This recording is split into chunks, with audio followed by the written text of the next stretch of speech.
You know what's crazy? A few years ago, everybody was talking about wholesaling, doing Turo, Airbnb arbitrage, or starting a trucking company. Like, you couldn't go online without someone claiming they made $10,000 in a month with no money down. And now you rarely hear anyone talking about it. And the reason for this is simple. Those businesses weren't as easy or as passive as people made them seem. The moment the hype faded and the real expenses showed up, people realized this wasn't quick money. It was real work with real challenges. Now, from my perspective as a business development consultant, most people didn't fail because the business model didn't work. They failed because they didn't build a foundation. And what do I always say about that? You have to secure your foundation before you secure your bag, because if you don't, then your bag will never be properly secured.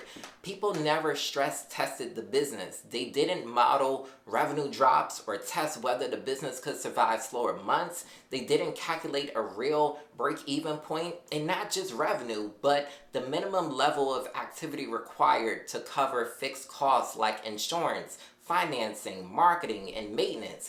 They didn't plan for cash flow gaps where money goes out long before money comes in, and they never ask the most important question. What happens if revenue slows for 60 to 90 days, but the expenses don't?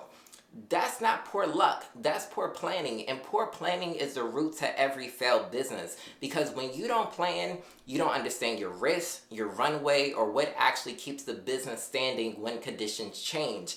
And that's why so many people in these passive income industries don't make it very far. But the real takeaway isn't for you to avoid these business models, it's for you to approach them correctly. Because entrepreneurship isn't about what sounds easy, it's about what can withstand pressure.